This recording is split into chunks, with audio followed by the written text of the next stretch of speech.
Lord have mercy, not like this. The words escaped Maya Washington's lips before her brain could stop them. It was 3:52 a.m. on a Tuesday morning in October, and the 87th floor of Sterling Towers was supposed to be empty. The kind of empty that echoes. The kind where footsteps sound like accusations, but through the frosted glass wall of Jonathan Sterling's corner office, Maya could see him. The billionaire. The man whose face smiled from Forbes covers, whose handshake closed billion-dollar deals, whose name was carved into the lobby in letters taller than her daughter. He was sitting in complete darkness except for the cold blue glow of his laptop screen. And his shoulders were shaking. Maya froze mid-step, one hand still gripping the handle of her yellow mop bucket. In 3 years of cleaning this building, 1,095 nights of invisible labor, she had learned the patterns. She knew which executives left coffee cups on their desks. Which ones threw staplers when quarterly reports disappointed. Which ones worked late and which ones just wanted people to think they did. But CEOs didn't cry. Especially not at 3:52 in the morning. Her cartwheels had stopped squeaking. The hallway held its breath. And Maya, against every instinct that had kept her employed and alive in a world that punished curiosity, took 3 steps closer to the glass. That's when she saw what was on his screen. A document. Official. Stamped with red ink across the top like a death certificate, foreclosure notice, final warning. And underneath, in numbers so large they seemed to pulse with menace, $2.4 billion. Due, 10 a.m. today. Maya's stomach dropped. Not because she understood corporate finance, she didn't. Her education had ended with a GED earned between night shifts and diaper changes. But she understood numbers the way a person swimming in debt always understands numbers. $2.4 billion wasn't money. It was annihilation. Jonathan Sterling ran his hands through his hair. Once, twice, the gesture of a man trying to hold his skull together. Then he reached for something on his desk, a pen. Heavy and silver, the kind that cost more than Maya's monthly rent. He pulled a stack of papers toward him. His hand trembled as he positioned the pen over a signature line. And Maya realized with sudden, terrible clarity, he was about to sign his empire away. If you've ever felt invisible at your job, if you've ever been told to stay in your place, keep watching. Because what Maya does in the next 60 seconds will change everything, not just for her, but for 14,000 people who have no idea their lives are about to hang in the balance. Before Maya could process what she was seeing, before she could retreat back into the safe anonymity of her work, a voice like gravel and rage cut through the silence behind her. "What the hell are you doing up here?" Maya's blood turned to ice. She spun around, heart slamming against her ribs. Derek Grimes stood 3 feet away, blocking the hallway like a boulder, blocking a stream. Maya had worked under Grimes for 2 years, and in that time she had learned to read his moods the way sailors read storm clouds. Right now, his face was the color of a heart attack. His jaw was clenched so tight she could see the muscles twitching beneath his skin. His breath even from 3 feet away reeked of Red Bull, stale cigarettes, and something darker. The kind of anger that had been waiting for an excuse. I'm just doing my route, sir." Maya stammered, stepping back from the office window. Her voice came out smaller than she wanted. Quieter. The voice of someone who had been trained to apologize for existing. "Your route?" Grimes spat the word like a curse. He took a step closer. "Is that what we call spying now? Is that what they taught you in whatever school you dropped out of?" "No, sir. I didn't mean to. I was just passing by, and I saw, you saw." His voice rose, bouncing off the glass walls. "You saw the CEO in his private office and you decided to stand there and watch him like some kind of stalker? What were you hoping to see, huh? Trying to find a weakness? Snap a photo and sell it to the press?" Maya's cheeks burned. "I wasn't. I swear. People like you." Grimes interrupted, stepping so close she could smell the coffee on his breath. Always think you can take shortcuts. Always think the rules don't apply. Always snooping. Always looking for something you can steal or sell. Or I wasn't doing anything wrong, Maya said, and for just a second, just one reckless, stupid second, her voice had an edge to it. That's when the slap came. Open palm. Across her left cheek. Fast and vicious. The crack echoed in the empty hallway like a gunshot in a cathedral. Maya stumbled backward into her cleaning cart. A spray bottle of Windex toppled off the edge and shattered on the marble floor, blue liquid spreading like a chemical lake. Her vision blurred not from tears, but from the sheer physics of being hit that hard. Her cheek felt like it was on fire. She could taste blood where her teeth had cut the inside of her mouth. That'll teach you to mind your damn place. Grimes hissed, jabbing a thick finger toward her face. You're invisible. You understand me? You clean. You leave. You don't look. You don't think. You sure as hell don't spy on your betters. Yes, sir, Maya whispered, pressing her palm against her burning cheek. Her hand came away with a smear of blood from where her lip had split. Grimes stared at her for another long moment, breathing hard, daring her to talk back. She didn't. Finally, he turned and stormed toward the elevators, muttering something about writing her up and final warnings and people who don't know their place. Maya waited until his footsteps faded into the elevator bay. Then she did something she had never done before in 3 years of cleaning this building. She walked straight into Jonathan Sterling's office. Maya just crossed a line she can never uncross. And what she's about to discover will connect her family's tragedy to a 40-year-old conspiracy that reaches the highest levels of power. Jonathan Sterling was gone. The chair behind his massive mahogany desk was empty, but still warm when Maya brushed past it. The laptop screen had gone dark, shifted into sleep mode.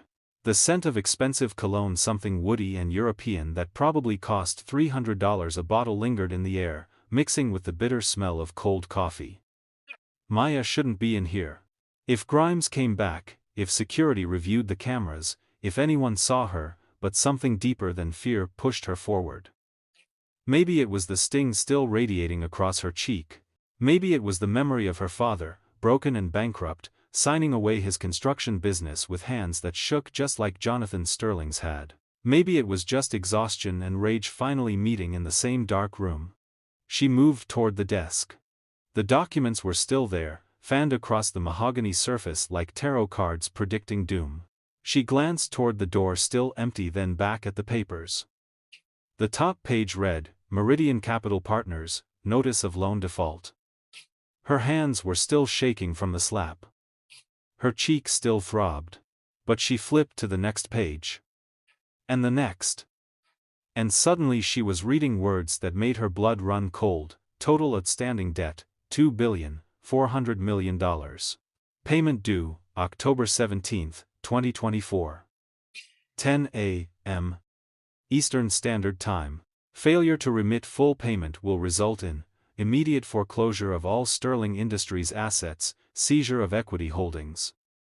Termination of 14,127 employees, liquidation proceedings initiated by court order. 14,000 people. 14,000 families. All about to lose everything. And Maya glanced at her watch, 5 hours and 52 minutes. Maya's eyes scanned down to the creditor breakdown. 3 companies were listed. Apex Holdings L.C., $800 million. Vertex Finance Group, $650 million. Pinnacle Group International, $950 million. She pulled out her phone and opened the calculator app. Her fingers still trembling punched in the numbers. 800 million.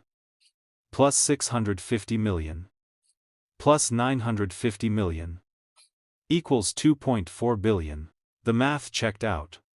Her grandmother used to say, baby, when something looks perfect, somebody's lying. Maya flipped to the next page. A detailed breakdown of each creditor. Addresses. Incorporation dates. contact information. And that's when she saw it. All three companies, Apex, Vertex, and Pinnacle, had the same address, 1847 Lexington Avenue, Suites 900 through 902, New York. New York, 10035. Same building. Same floor. 3 consecutive office suites. Her pulse quickened. That was strange. Why would 3 separate financial companies all operate out of the same location? She pulled out her phone again and typed the address into Google Maps. The little pin dropped on Lexington Avenue. But when she zoomed in, her stomach dropped with it.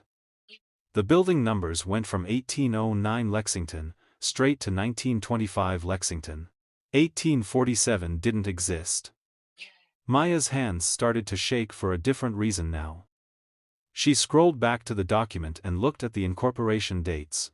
All 3 companies had been registered on the exact same day, January 15, 2024. Not a week apart. Not a month apart. The same day. And all 3 listed the same registered agent, Marcus Hale, attorney at law. Maya's breath caught in her throat. She clicked on the name, and the search results loaded a professional headshot from a law firm website. The man in the photo was black, late 60s, silver hair, sharp jawline, expensive suit, and eyes she had seen before. In a faded Polaroid her mother kept hidden in a shoebox. The grandfather who abandoned her family 40 years ago. This isn't just corporate fraud. This is revenge. And Maya just stumbled into the middle of a war that started before she was born. Maya's phone nearly slipped from her hand. She stared at the photo on the screen, Marcus Hale's professional headshot from the law firm website, and felt the room tilt sideways. That face. She had only seen one photograph of her grandfather in her entire life. Her mother had kept it buried at the bottom of a shoebox in the closet, underneath old tax returns and expired coupons. Maya had found it when she was 12, snooping for birthday presents. The photo was a Polaroid from 1978, the colors faded to yellows and blues.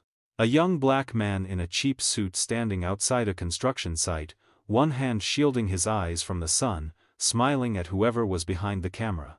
On the back, written in her grandmother's shaky handwriting, Marcus. Before he left. Before everything. Maya had asked her mother about him once. Just once. Who's Marcus? Her mother had snatched the photo so fast it left a paper cut on Maya's thumb. Nobody. A ghost. Don't ever say that name again. And she hadn't. Not when her grandmother Coleman Washington died alone in a Brooklyn shelter in 2019, her body found 3 days later by a social worker. Not when Maya had to scrape together $1,200 for a cremation because the city wouldn't cover it. Not when she scattered her grandmother's ashes in Prospect Park while 7-year-old Zoe asked why they couldn't afford a real funeral, like her friend's grandpa had. But now that ghost had a name. A law firm.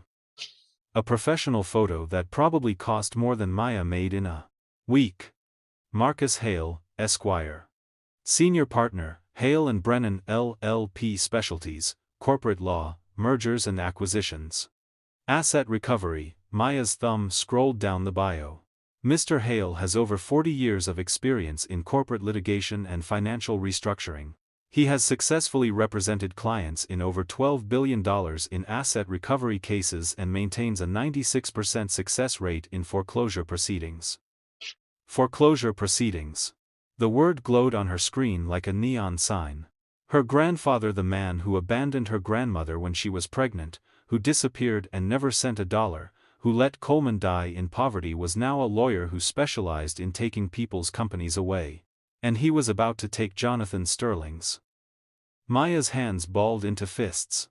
Her cheek still throbbed from Grimes's slap, but this pain was different. Deeper. Older. She clicked back to the document and kept reading. Halfway down page 4, she found a handwritten note paper clipped to the foreclosure notice. The handwriting was elegant, expensive-looking, the kind of script taught in private schools, J.S. This is for what your father did to Coleman. You'll sign at 10 a. Or I release the photos. The choice is yours, but the outcome is already decided. Maya read it 3 times. This is for what your father did to Coleman. Coleman. Her grandmother. Jonathan Sterling's father had done something to her grandmother? Maya's mind raced. What could a billionaire real estate mogul have done to a black secretary in the 1970s?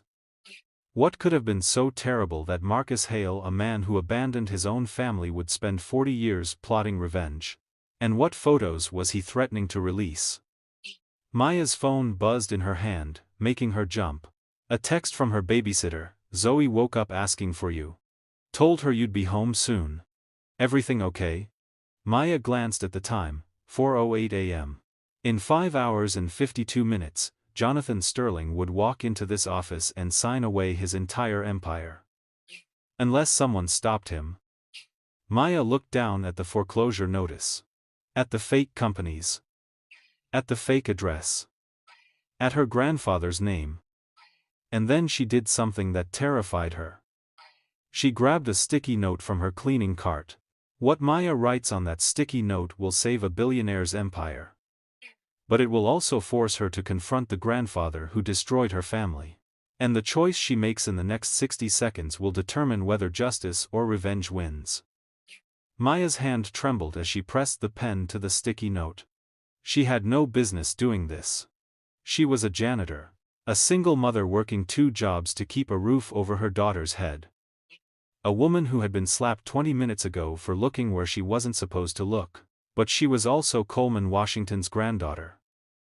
And Coleman had died believing nobody cared. Maya wouldn't let another person go down without a fight.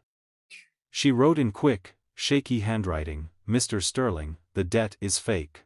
3 shell companies, Apex Holdings, Vertex Finance, Pinnacle Group, all incorporated on the same day, January 15, 2024. Same registered agent, Marcus Hale. Same address, 1847 Lexington Avenue, which doesn't exist. Someone is setting you up. Check Meridian Capital's ownership records. You're being destroyed by a ghost. Don't sign anything until you verify the creditors are real. A friend. She read it twice, then placed the note on top of the foreclosure papers, smoothing the corners with trembling fingers. Her cheeks still burned. Her heart still hammered. But deeper than the fear, sharper than the pain, was something she'd never felt before in this building: power. For 3 years, Maya had been invisible in Sterling Towers. She had cleaned boardrooms where men decided the fates of thousands. She had emptied trash cans full of documents worth millions. She had walked past conversations that would have made headlines. And she had stayed silent. Because that's what people like her did. They cleaned. They left. They didn't interfere with the machinery of power. But tonight, in this moment, Maya Washington had seen something nobody else could see. And in 6 hours, when Jonathan Sterling walked into this office and found her note, everything would change. She stepped back from the desk, careful not to disturb anything else. The office looked exactly as it had when she entered, except for one yellow sticky note that might save an empire or destroy her life. Maya glanced around one more time, committing the scene to memory. The floor-to-ceiling windows overlooking Manhattan's pre-dawn skyline. The mahogany desk that probably cost more than her car. The framed photo of Jonathan Sterling shaking hands with 3 different presidents.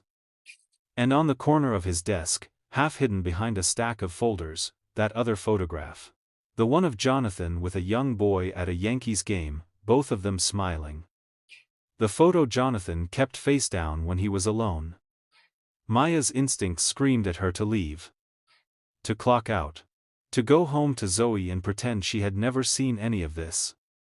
But something made her pull out her phone and take photos of the documents. Every page. Every signature. Every piece of evidence that Marcus Hale had created a $2.4 billion fraud to destroy Jonathan Sterling. Evidence that her own grandfather was a criminal. When she finished, she had 47 photos saved to her camera roll. She slipped her phone into her pocket, grabbed her cleaning cart, and walked out of the office. The hallway was still empty. The building was still silent.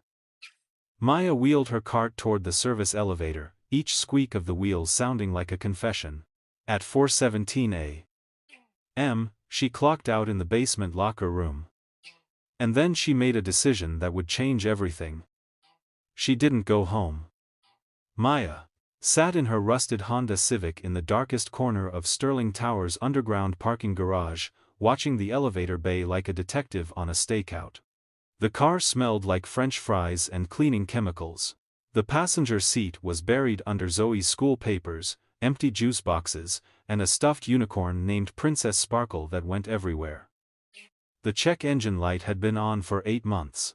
The air conditioning only worked when it felt like it. But it was hers. Paid for with night shifts and weekend doubles and tips from office workers who sometimes remembered to say thank you. Now it was her command center. Maya had texted her babysitter Clara, her best friend since high school, telling her she'd be late. Clara had responded with 3 question marks and a gif of a woman raising an eyebrow, but she hadn't pushed. That's what 20 years of friendship bought you. Trust without interrogation. Maya pulled out her phone and opened the photos she'd taken of the foreclosure documents. She zoomed in on Marcus Hale's name, studying it like it might reveal something new. Marcus Hale, attorney at law. Her grandfather. The man her grandmother had loved and lost. The man who'd gotten Coleman pregnant and then vanished like smoke when things got complicated. The man who'd chosen his career over his family, his reputation over his child. And now he was choosing revenge over mercy. Maya wondered if he even knew she existed, if he'd ever asked about the daughter he'd abandoned. If he'd ever Googled Coleman's name to see if she was still alive. Probably not. Men like Marcus Hale didn't look back. They only looked up at the next deal, the next victory, the next trophy to mount on their wall of conquest. But Maya wasn't built that way. She carried the past with her like a second skeleton, every slight, every injustice, every moment someone had treated her like she didn't matter. Her father, Jerome Williams, had taught her that. He'd been a small-time contractor in Queens, the kind of man who believed in honest work and fair pay. Then Continental Supply Partners, one of Harrison Sterling's subsidiaries, had sold him faulty materials, overbilled him, and disappeared when he'd filed a complaint. Within a year, her father was bankrupt. Within 3, he was dead. Heart attack, the doctors said. But Maya knew better. Her father hadn't died from bad cholesterol. He'd died from a broken spirit. And now history was repeating itself. Another generation. Another Sterling, another scheme designed to crush someone who'd trusted the wrong people. Except this time, Maya had the receipts. She checked the time, 5:47 a.m. The parking garage was starting to wake up. A few early bird executives trickled in, middle management types who wanted to be seen arriving before the boss. They walked past her car without looking. To them, she was invisible. Just another member of the cleaning staff sitting in a beat-up Honda, probably scrolling through her phone before heading home. They had no idea she was holding evidence of a multi-billion-dollar fraud. At 6:12 a.m., Maya's phone buzzed. A text from Clara. "Girl, where are you? Zoe's asking for you." "Should I be worried?" Maya typed back, "I'm okay. Something came up at work. I'll explain later. Can you take her to school?" 3 dots appeared. Disappeared. Appeared again. "You're scaring me." "But yes. Be safe." Maya sent back a heart emoji and locked her phone. At 6:43 a.m., the elevator doors opened and a black Mercedes S-Class slid into the executive parking section like a shark entering shallow water. Maya sat up straighter. The driver's door opened, and Jonathan Sterling stepped out. No security. No entourage. No assistant with a tablet and a latte. Just a man in a wrinkled suit who looked like he'd been awake for 3 days straight. He walked past Maya's car without seeing her. Invisible. Just like Grimes had said. But Maya wasn't invisible anymore. She was a witness. And witnesses had power. But Maya didn't know that at that exact moment, 70 stories above her, Jonathan Sterling was about to find the yellow sticky note. And when he did, he would do something that would change both their lives forever. He would pick up his phone. And he would call the one number he wasn't supposed to have. Hers. Maya watched the elevator numbers climb on the digital display mounted above the doors. 87. Jonathan Sterling had reached his office. Now the clock really started ticking. Maya imagined him walking through the door. Seeing his desk exactly as he'd left it. Sitting down in his leather chair, probably rubbing his eyes, maybe reaching for that cold coffee. And then noticing the yellow sticky note. Her phone was in her hand before she realized she'd picked it up. She'd already typed out a text to Clara, a just-in-case message, the kind you leave when you're not sure you're making the right choice. If something happens to me. There's photos on my phone. A man named Marcus Hale. He's my grandfather. And I think he's about to destroy a billionaire. The photos are evidence. Keep them safe. Her thumb hovered over the send button. Did she really believe something would happen to her? That Marcus Hale, a man she'd never met, would somehow track her down and silence her? Or was she just being paranoid? Maya thought about Grimes's slap. About the casual violence in his eyes when he'd told her to mind her place. About the way powerful people protected themselves by making examples of the powerless. She pressed send. Then she sat back in her seat, exhaling a breath she didn't know she'd been holding. The parking garage was filling up now. Audis and BMWs and Teslas gliding into their assigned spots like thoroughbreds returning to their stables. Men and women in $1,000 suits, sipping Starbucks, scrolling through emails, completely unaware that the empire they worked for was about to collapse. Maya wondered how many of them would lose their jobs when Sterling Industries went under. How many families would be thrown into chaos? How many kids would have to switch schools, downsize homes, learn what it meant to go without? 14,000 employees, the foreclosure notice had said. 14,000 lives hanging in the balance. And the only person who knew the truth was a janitor sitting in a Honda Civic with a check engine light that wouldn't turn off. At 7:04 a.m., Maya's phone rang. Unknown number. She stared at the screen, her heart suddenly hammering so loud she could hear it in her ears. Unknown numbers never meant good news. They meant bill collectors. Scammers. Robocalls about her car's extended warranty. But something told her this was different. 3 rings. 4. Her hand was shaking when she answered. Hello? Silence on the other end. Not dead air, she could hear breathing. Someone was there.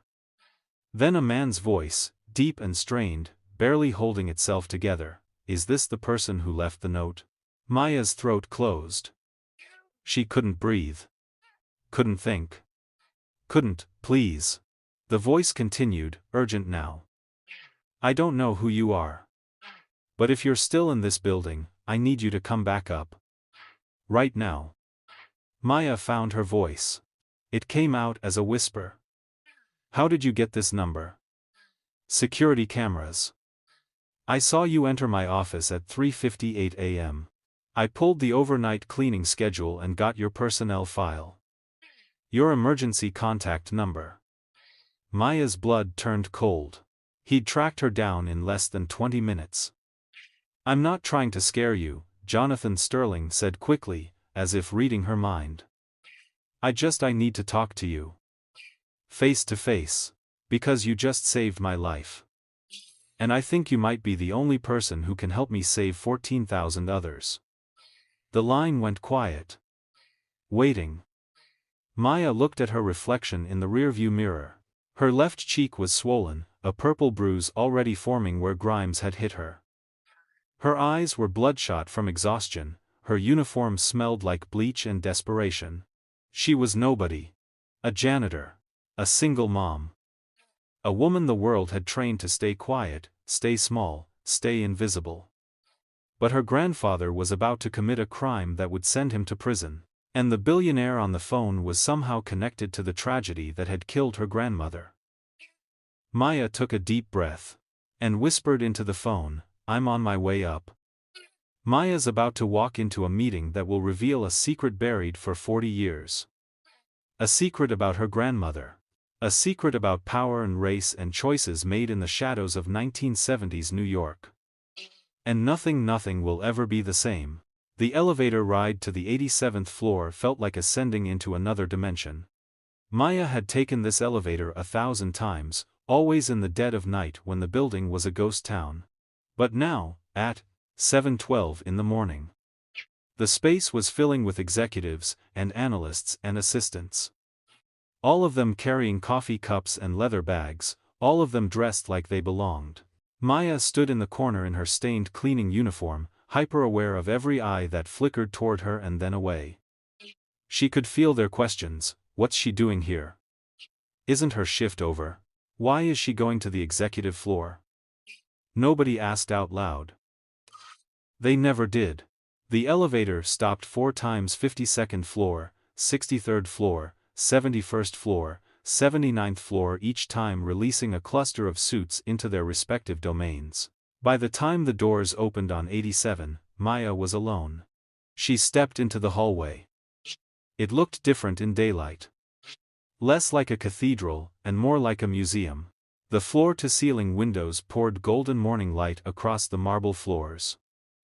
The air smelled like fresh coffee and printer ink and expensive ambition. Jonathan Sterling's office was at the end of the hall, behind double glass doors etched with his name in elegant script. Maya's hand was on the handle when the door opened from the inside. Jonathan Sterling stood there, and up close, he looked nothing like his magazine covers.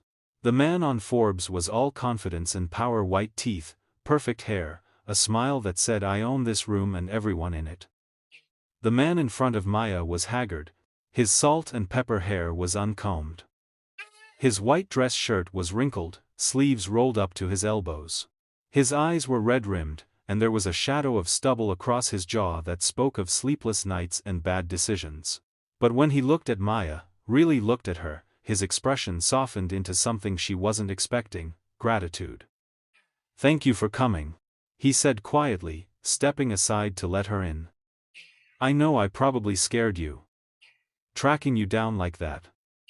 Maya walked into the office, her heart still racing. "You did. I'm sorry." He closed the door behind them, then gestured to one of the leather chairs across from his desk. "Please. Sit." Maya hesitated. In 3 years of working in this building, she had never sat in a chair that cost more than her monthly rent. It felt wrong. Like wearing someone else's crown. But she sat anyway. Jonathan walked around his desk and picked up the yellow sticky note. Maya's handwriting looked small and shaky under the fluorescent lights. "You wrote this," he said. It wasn't a question. "Yes." "Why?" Maya met his eyes. "Because the numbers didn't add up." Jonathan sat down slowly, still holding the note like it was a religious relic. "You're right. I ran the addresses this morning. 1847 Lexington doesn't exist. And all 3 companies, Apex, Vertex, Pinnacle, their shells. Incorporated the same day by the same attorney, Marcus Hale." Maya's stomach tightened at the name. Jonathan continued, "I called my lawyers 30 minutes ago. Woke them up. Told them to dig into Meridian Capital Partners and trace the ownership structure. You know what they found?" Maya shook her head. "Marcus Hale owns Meridian. Through a holding company in Delaware. Which means he created fake creditors, inflated my debt from $950 million, which is real, to $2.4 billion, which isn't. Then he used his own company to foreclose on me." "Why?" Maya asked, though she already suspected the answer.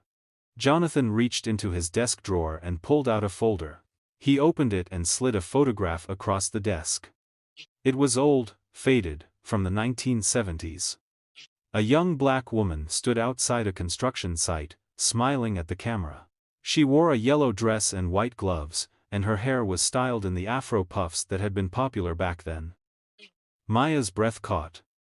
She knew that face. "That's Coleman Washington," Jonathan said quietly. "She worked as my father's secretary from 1976 to 1978. My father Harrison Sterling, he was not a good man." Maya's hands clenched in her lap. "What did he do to her?" Jonathan looked away, jaw tight. "He got her pregnant. Promised to take care of her. Then he gave her boyfriend, a site manager named Marcus Hale, an ultimatum: leave New York, and I'll fund your law degree. Stay, and I'll make sure neither of you ever works again." Maya's world tilted. "Marcus left," Jonathan continued. "And my father fired Coleman the next week. Told everyone she'd stolen from the company. Made sure she never got hired anywhere respectable again." Maya's voice came out as a whisper. "Coleman Washington was my grandmother." The silence that followed was deafening. Jonathan Sterling's face went pale. He stared at Maya like she just told him the building was on fire. His mouth opened. Closed.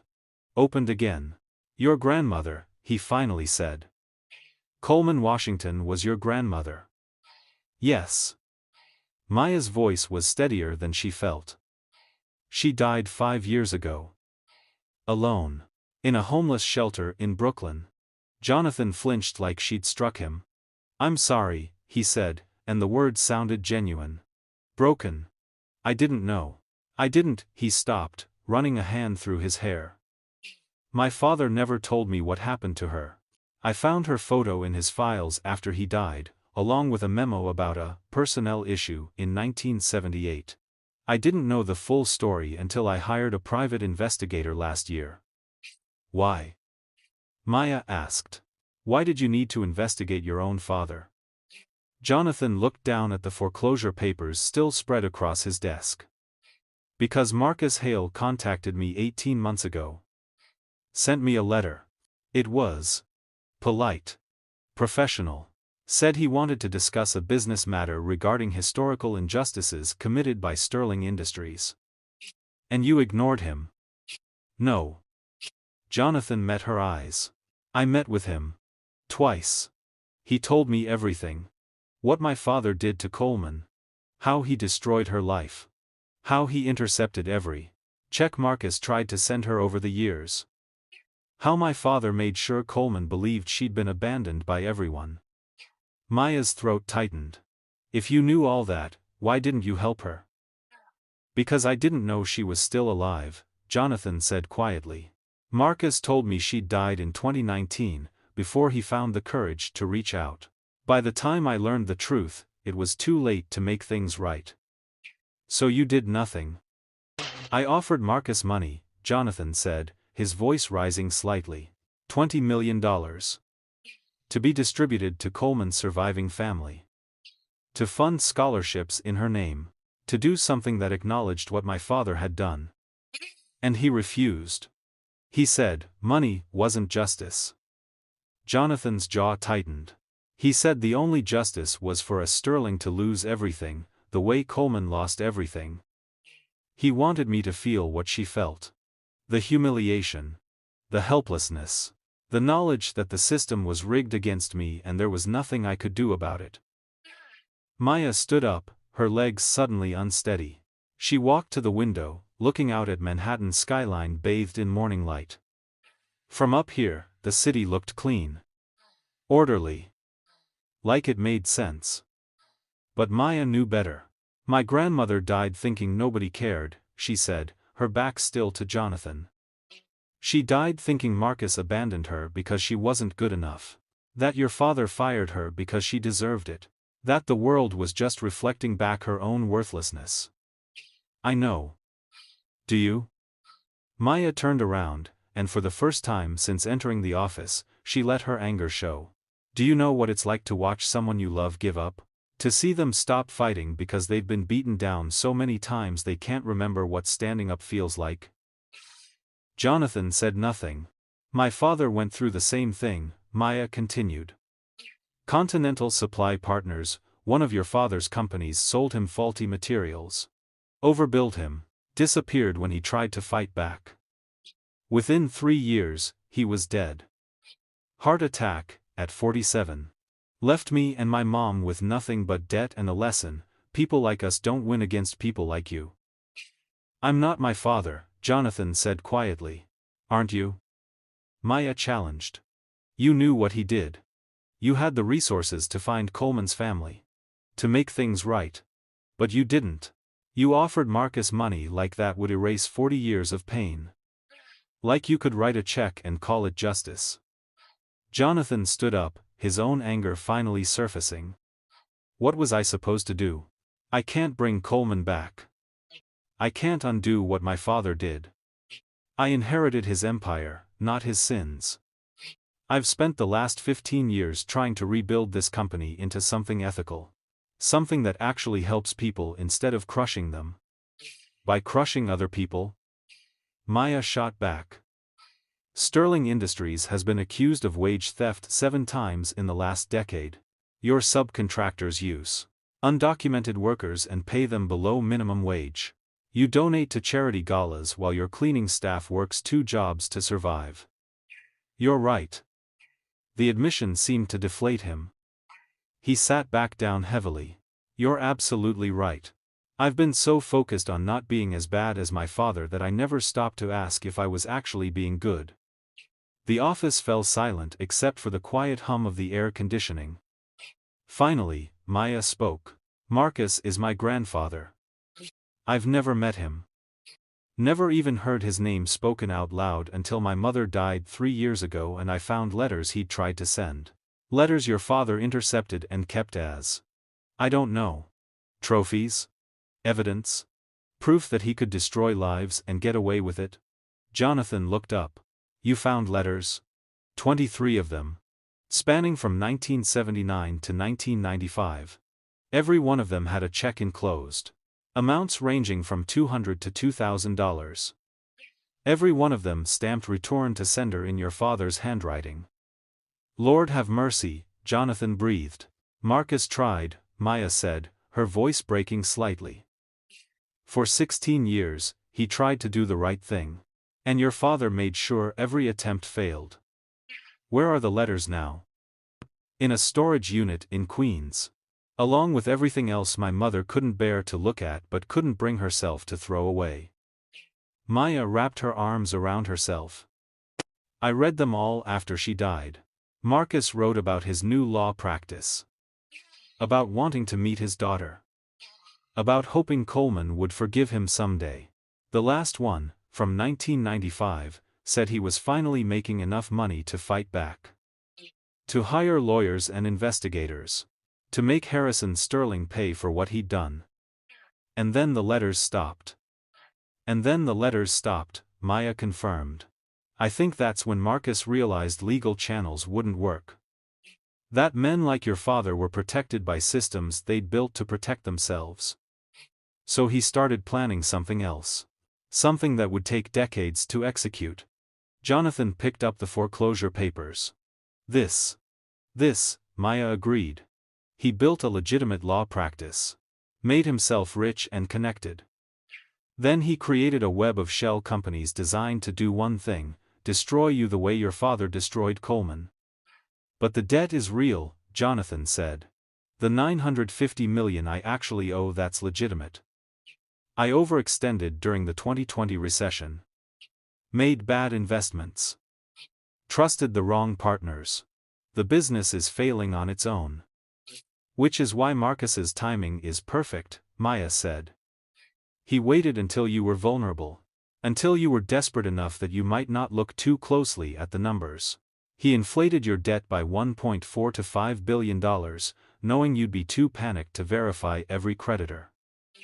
And I was, Jonathan admitted. I saw $2.4 billion and I just broke. I was ready to sign everything away this morning. Declare bankruptcy. Walk away from the company my grandfather built and let 14,000 people lose their jobs.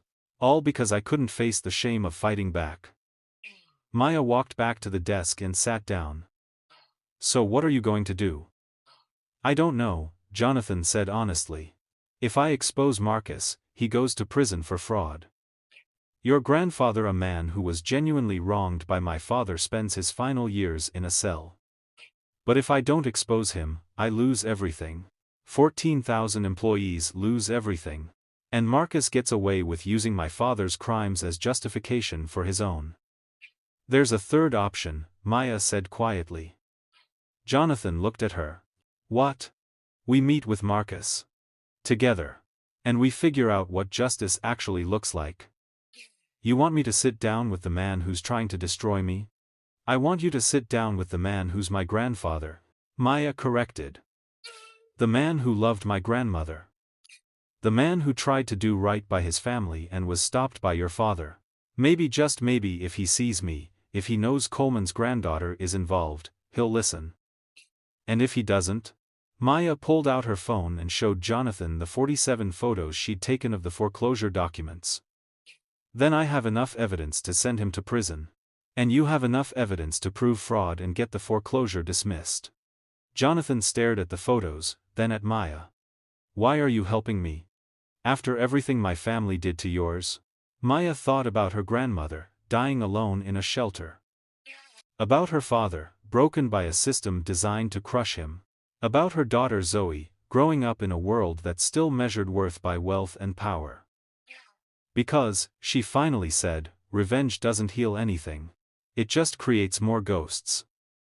Maya just proposed the impossible, bring together two men who want to destroy each other.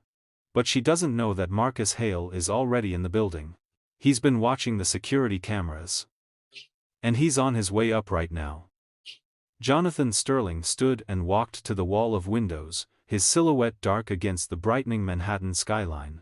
If we do this, he said slowly, if we actually sit down with Marcus Hale and try to negotiate some kind of what? Peace treaty? Restorative justice? What makes you think he'll listen? I don't know if he will, Maya admitted. But I know what happens if we don't try. You lose your company. He goes to prison. And my family's legacy becomes a story about revenge instead of survival. Jonathan turned to face her. What do you want out of this, Maya? Really? Because if this is about money, I can. It's not about money, Maya cut him off, her voice sharp. I don't want your guilt payments. I want something your family has never given mine, acknowledgement. Truth. The kind of justice that doesn't come with a price tag. And what does that look like? Maya stood up, meeting his eyes. It looks like you and Marcus sitting in the same room, telling the truth about what happened. It looks like Sterling Industries creating a fund not from your personal wealth, but from company profits that compensates the families your father destroyed. It looks like changing how your company operates so that people like me aren't invisible anymore. That's a tall order. Your father destroyed my grandmother's life, Maya said flatly. My grandfather is about to destroy yours. And I'm the only person standing between two generations of pain. So yes, it's a tall order. But it's also the only order that matters. Jonathan was quiet for a long moment. Then he nodded. Okay. How do we do this? Maya pulled out her phone. I need to make a call first. To someone who knows how to navigate situations like this, who? My best friend Clara. She's a paralegal at Legal Aid. She's helped families fight wrongful evictions, wage theft, all the ways companies like yours crush people like us. Maya paused. If we're going to do this, we need a witness. Someone who can document everything and make sure nobody tries to rewrite history later. You don't trust me. I don't trust the system you represent, Maya corrected. But I'm willing to try trusting you as a person. That's more than my grandmother ever got from your father. Jonathan nodded slowly. Fair enough. What else? We need to contact Marcus. Set up a meeting. Neutral location. Public enough that nobody tries anything stupid, but private enough that we can actually talk. I have his number, Jonathan said. From when we met before. But he's not going to agree to meet with me. Not when he's this close to winning. He'll meet with me, Maya said, her voice more confident than she felt. I'm his granddaughter. The family he abandoned. If I call him and tell him I know everything, he'll come. Even if it's just to explain himself. And what do we say when we're all in the same room? Maya thought about the letters in the storage unit. About her grandmother's death certificate. About the photo of young Coleman Washington in her yellow dress, smiling at a camera before the world broke her. We tell the truth, she said simply. All of it. What your father did. What Marcus did in response. What my grandmother suffered. What my father suffered. We lay it all out and we ask one question: do we want to keep the cycle going, or do we want to break it? Jonathan exhaled slowly. You're either incredibly brave or incredibly naive. I'm a single mother working 2 jobs to keep my daughter fed, Maya said. Brave and naive are the same thing when you don't have any other choice. A knock on the door interrupted them. Jonathan's assistant poked her head in, a young woman in a navy suit with perfect hair and nervous energy. Mr. Sterling, I'm sorry to interrupt, but there's someone here to see you. He says it's urgent. Who? The assistant glanced at Maya, then back at Jonathan. Marcus Hale. He's in the lobby. Maya's blood turned to ice. Marcus Hale didn't wait to be summoned. He came. And what happens in the next 10 minutes will determine whether 3 generations of pain end in justice, or bloodshed. He's here. Jonathan's voice came out strained. Marcus Hale is in the building? The assistant nodded, her fingers gripping her tablet like a life raft. Security called up. He walked in 10 minutes ago, demanded to see you. When they said you were in a meeting, he told them to check the cameras from last night. She glanced at Maya again. He specifically asked if the cleaning woman who entered your office at 3:58 a.m. was still in the building. Maya's heart hammered against her ribs. Marcus knew. He'd been watching. Probably had people monitoring the building's security feeds remotely. Which means he knew she'd seen the documents. Knew she'd left the note. Knew she was here right now, talking to Jonathan. Tell security to send him up, Jonathan said. Sir, I don't think, send him up, Jonathan repeated, his voice firm. And get our head of security to stand outside the door. Just in case. The assistant nodded and disappeared. Maya stood frozen in the middle of the office, her mind racing. She wasn't ready for this. She'd imagined meeting her grandfather 1,000 different ways over the years, in a coffee shop, at a family reunion she'd never been invited to, maybe at his law office where she could control the narrative. But not like this. Not in a billionaire's office at 7:52 in the morning with evidence of fraud on the desk and the weight of 2 generations of trauma hanging in the air like smoke. You don't have to stay, Jonathan said quietly. I can handle this alone. Maya turned to look at him. Can you? Probably not, he admitted. But I don't want you to feel trapped. This is between me and Marcus. You don't owe either of us anything. He's my grandfather, Maya said, and the word felt strange in her mouth. Foreign. I've never said that out loud before. My grandfather. It sounds like it belongs to someone else's life. You still don't have to. The door opened. And Marcus Hale walked in. He was taller than Maya had expected. In the photograph from her mother's shoebox, he'd been young, slight, almost boyish.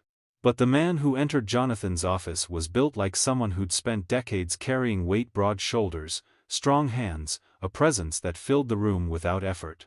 His hair was silver, cut close to his scalp. His suit was charcoal gray, perfectly tailored, the kind that probably cost $5,000. His shoes gleamed like wet ink.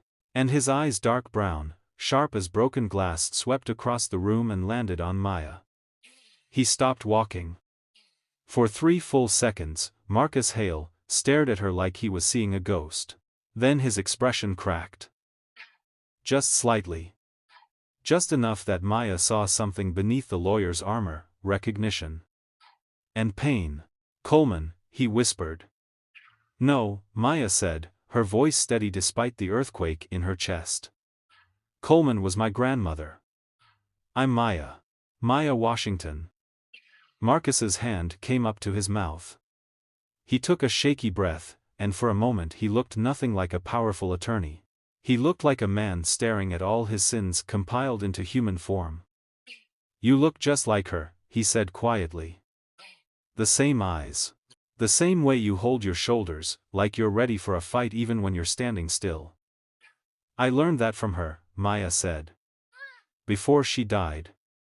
Alone. In a shelter. While you were busy building shell companies and plotting revenge." Marcus flinched. Jonathan stepped forward. "Marcus, we need to." "Did you tell him?" Marcus cut him off, his eyes still locked on Maya.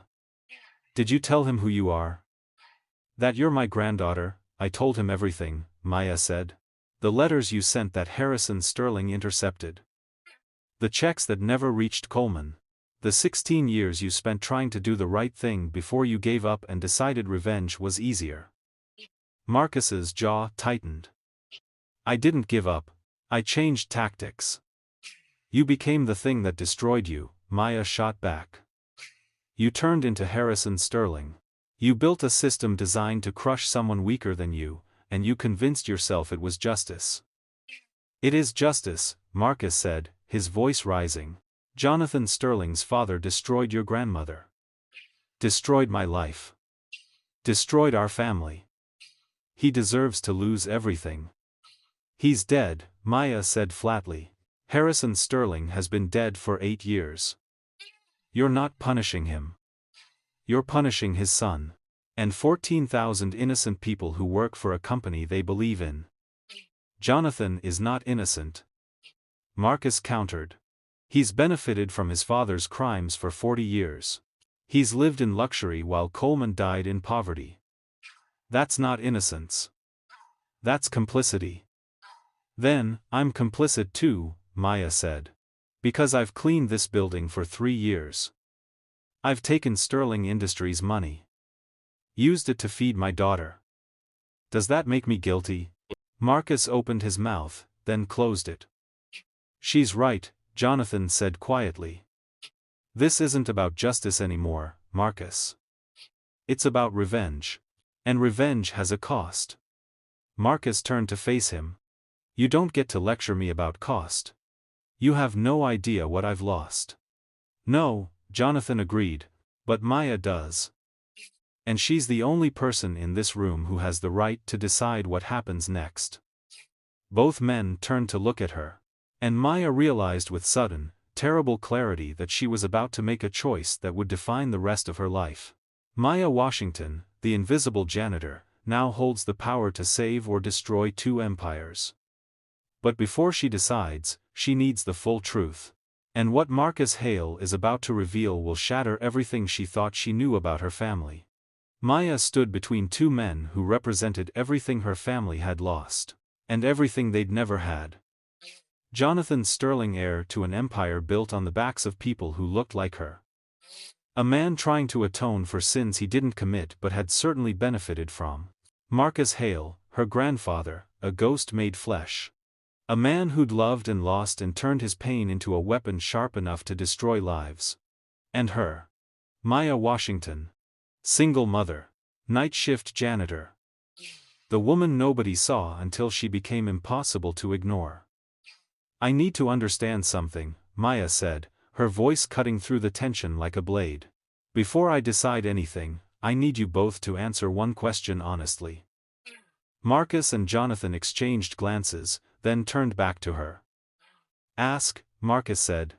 Maya looked at her grandfather. "Did you ever look for me? For your daughter? For Coleman after you left New York and built your law practice?" Marcus's face went carefully blank. "I tried." "That's not an answer. Did you hire investigators? Did you show up at her last known address? Did you do anything other than mail checks that you knew might not get through?" The silence stretched. Finally, Marcus said, "No. I told myself I was respecting Coleman's wishes. That if she'd wanted me in her life, she would have reached out. But the truth is..." He looked away. "I was afraid. Afraid of what she'd say. Afraid of meeting a daughter who'd hate me. Afraid of proving that I was exactly the coward Coleman always believed I was. So you chose revenge over reconciliation.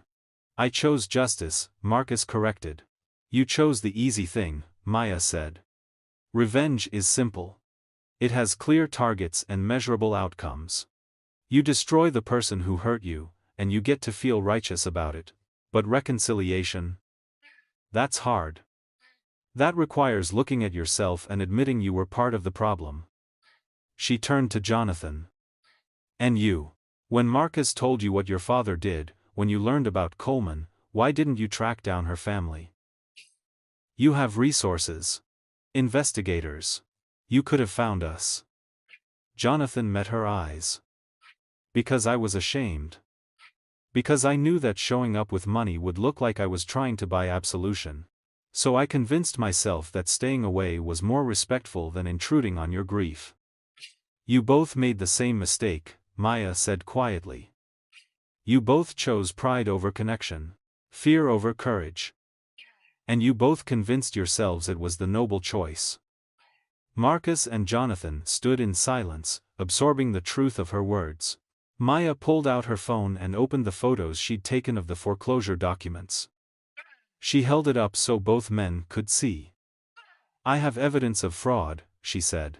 47 photos documenting your shell companies, Marcus. The fake addresses. The manufactured debt. Everything needed to prove you created a $1.4 to $5 billion lie to destroy Jonathan's company. Marcus's expression didn't change, but something flickered in his eyes. Fear. Or maybe respect. Could send these to the FBI, Maya continued. You'd be arrested within hours. Charged with fraud, conspiracy, probably a dozen other crimes I don't even know the names for. You'd go to prison. Die there, most likely, at your age. Maya, Marcus started. I'm not finished. She turned to Jonathan. And you. I could also keep these photos to myself. Let you declare bankruptcy, watch you lose everything the way my grandmother lost everything. That would be justice too, in a way. The son paying for the father's sins. Jonathan nodded slowly. It would. But I'm not going to do either of those things, Maya said. Because neither of those options breaks the cycle. They just continue it. More pain. More loss. More families destroyed. And my daughter Zoe, she doesn't need to inherit that. She deserves better. What do you want? Marcus asked. Maya looked at her grandfather, really looked at him, and saw the same exhaustion she felt. The same weight of carrying too much history. I want you both to sit down, she said. I want you to tell me the whole truth about what happened between Coleman and Harrison Sterling. Every detail. Every moment. Every choice that led us to this office at 8:03 in the morning with my grandmother's ghost standing between us. And then? Jonathan asked. And then we figure out what justice actually looks like, Maya said. Not revenge. Not absolution. Justice. She pulled out a chair and sat down. Start from the beginning, she said. And don't leave anything out. What Marcus Hale reveals in the next 15 minutes will explain everything: why he left, why Coleman died believing she was worthless, and why Harrison Sterling kept 23 letters in a locked file cabinet. The truth is darker than anyone imagined. Marcus Hale lowered himself into the chair across from Maya like a man approaching a confessional. Jonathan remained standing, arms crossed, positioned by the window like he was ready to run if this went badly. It was 1976, Marcus began, his voice rough. I was 24 years old, fresh out of City College with a degree in business management and exactly $300 to my name. Harrison Sterling's company was hiring site managers for a development project in Queens. I needed the job. I would have taken anything. He paused, staring at his hands. Coleman Washington was Harrison's secretary. She was 22. Beautiful. Funny. Had this way of making you feel like you were the only person in the room. We started talking during lunch breaks. She'd bring extra food from home, her mother's cooking, she said. Jerk chicken. Rice and peas. She'd watch me eat and smile like feeding someone was its own kind of love language. Maya felt her throat tighten. She'd seen photos of her grandmother from that era, young, vibrant, full of life that had been slowly drained away by poverty and disappointment. We fell in love. Marcus continued. Fast. The kind of love that feels like destiny when you're 24 and stupid. We talked about getting married. About leaving New York. Starting somewhere fresh, where nobody knew us and the rules were different. But you didn't leave, Maya said. Because Harrison found out. Marcus's voice went hard. Coleman got pregnant in January 1977. She told me first, and I was happy.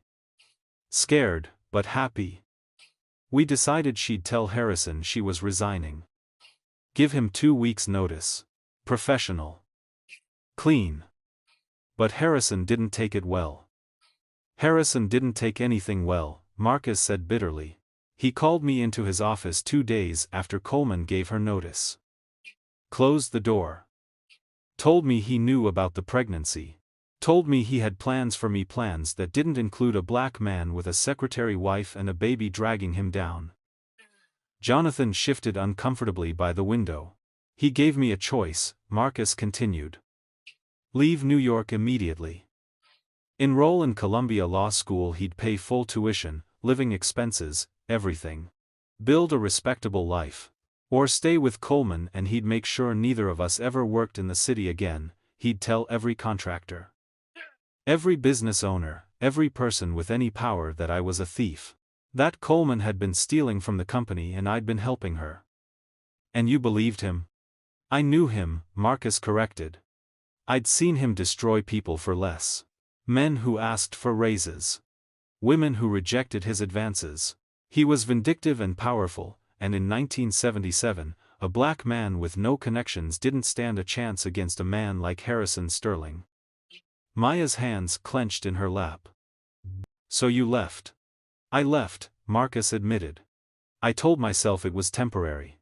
That I'd go to law school, build a practice, come back with enough power to protect Coleman and our child. That I'd be able to fight Harrison Sterling on equal ground.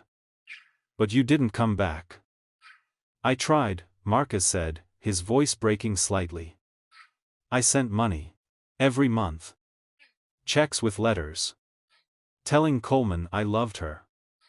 That I was building something for us. That I hadn't abandoned her. But the checks never arrived, Maya said. No. Harrison intercepted them. Kept them. Marked them, returned to sender and stored them in a file cabinet like trophies. I didn't know that until. He trailed off. Until when? Maya pressed. Until 2019, Marcus said quietly. I hired an investigator to find Coleman. I'd tried before over the years, but she'd disappeared. Changed addresses. Used different names sometimes. Trying to stay invisible, I think. When my investigator finally tracked her down, it was to a death certificate. Brooklyn Municipal Shelter. December 2019. Cause of death. Complications from diabetes and malnutrition. His voice cracked on the last word. The investigator also found Harrison Sterling's private files. They'd been archived after he died. That's when I discovered the letters. The checks. The evidence that he'd systematically destroyed any chance Coleman and I had of reuniting. Maya felt tears burning behind her eyes but refused to let them fall. You could have exposed him then. Taken the evidence public. Harrison was already dead, Marcus said. Exposing him wouldn't bring Coleman back. Wouldn't give me back the 40 years I lost. Wouldn't let me meet my daughter or know my grandchildren. So you decided to destroy his son instead. Marcus looked at Jonathan, and for the first time since entering the office, something like regret crossed his face. Yes, he said simply. I decided that if I couldn't have justice from Harrison, I'd take it from the man who inherited his empire. It wasn't rational. It wasn't fair. But grief rarely is. Jonathan finally spoke, his voice tight. Did you ever consider that I might have helped you? That I might have wanted to make things right? No, Marcus said honestly. Because men like you don't make things right. You make excuses and write checks and hope the problem goes away. Try me, Jonathan said. Jonathan Sterling is about to reveal something that will change everything, a folder he's kept hidden for years. Inside are the faces of 23 women. And Coleman, Washington is only number 7 on a list that should never have existed. Jonathan Sterling walked away from the window and sat down at his desk. He opened a drawer and pulled out a folder worn at the edges, papers yellowed with age. You're not the only one who's been carrying secrets, Marcus, he said quietly. He slid the folder across the desk. Marcus opened it, and Maya leaned forward to see. Inside were photographs. Dozens of them. Young women, Black, Latina, Asian, all wearing the same style of professional attire from different decades. Beneath each photo was a name, a date of employment, and a handwritten note. Coleman, Washington, 1976–78. Terminated for theft. Blacklisted. Denise Freeman, 1981–82. Terminated for insubordination. Blacklisted. Patricia Morales, 1985–87. Terminated for poor performance. Blacklisted. The list went on. 23 women total. My father had a pattern, Jonathan said, his voice hollow. He'd hire young women of color as secretaries and assistants. They'd work for him for a year, maybe 2. Then something would happen, they'd reject his advances, or get pregnant, or simply become inconvenient. And he'd fire them with accusations designed to make sure they never worked in corporate America again. Maya felt sick. Maya. 23 women. That I know of, Jonathan corrected. There could be more. I found this file after he died, hidden in a safe deposit box along with his will. He left me everything, his company, his reputation, his crimes. Like he was daring me to do something about it. And did you? Marcus asked, his voice dangerous. I tried, Jonathan said. I hired investigators to track down as many of these women as possible. Out of 23, we found 16 who were still alive. I offered each of them compensation. Apologies. References. Whatever they needed. And 12 of them told me to go to hell, Jonathan said flatly. Said my money was blood money. That no amount could give them back the careers they'd lost, the years they'd spent struggling, the damage to their families. 3 accepted settlements with non-disclosure agreements. 1, Patricia Morales, took the money and then used it to sue me publicly anyway. Good for her, Maya said. Jonathan nodded. Good for her. She won. Cost me $4.7 million in damages plus legal fees. And you know what? It still wasn't enough. Because I can't undo what my father did. I can't give these women back their 20s and 30s. I can't restore their reputations or erase their trauma. He looked at Marcus. So when you contacted me 18 months ago and told me about Coleman, I wasn't surprised. I was ashamed. Because she was number 7 on a list that should never have existed. Marcus stared at the folder like it might explode. Why didn't you tell me this before? Because you didn't want to hear it, Jonathan said. You wanted a villain. Someone to destroy. And I understood that. I even respected it. But understanding and respecting your pain doesn't mean I'm willing to let 14,000 innocent people lose their jobs because of it. They're not innocent, Marcus said. They work for a company built on exploitation. They work for a paycheck, Maya interjected. Just like I do. Just like Coleman did. You think the receptionist on the 10th floor knows about Harrison Sterling's crimes? You think the IT guy in the basement deserves to lose his house because a billionaire's father was a monster 40 years ago? Marcus's jaw tightened. That's not the point. That's exactly the point, Maya shot back. You're so focused on punishing Jonathan that you're willing to create 23 new Coleman Washingtons. 23 new families destroyed. And for what? So you can feel like you won? I'm doing this for Coleman, Marcus said, but his voice had lost its conviction. "No," Maya said quietly. "You're doing this for yourself. Because revenge is easier than grief. Because destroying Jonathan lets you avoid the fact that you abandoned your family. That you chose ambition over love. That you're just as guilty as Harrison Sterling. You just convinced yourself you had better reasons." The words hung in the air like an accusation carved in stone. Marcus stood abruptly, his chair scraping against the floor. "You don't know what you're talking about." "Don't I?" Maya stood too. "I'm the granddaughter you never met. The family you pretended didn't exist. I'm the living proof that your revenge plot isn't about justice, it's about making yourself feel less guilty for the choices you made." Marcus's hands were shaking. "I loved your grandmother," Maya said. "Stop this. All of it. Find another way." "There is no other way. There's always another way," Maya said. "You just have to be brave enough to take it." Jonathan's phone vibrated on the desk. He glanced at it, and his face went pale. "What is it?" Maya asked. Jonathan turned the screen so they could see. An email from his daughter. Subject: Emergency Board Meeting. Vote of no confidence, noon today. "My daughter," Jonathan said quietly. "Victoria. She's calling for my removal. She found out about the foreclosure. About this meeting. And she's moving to force me out before I can do anything about it."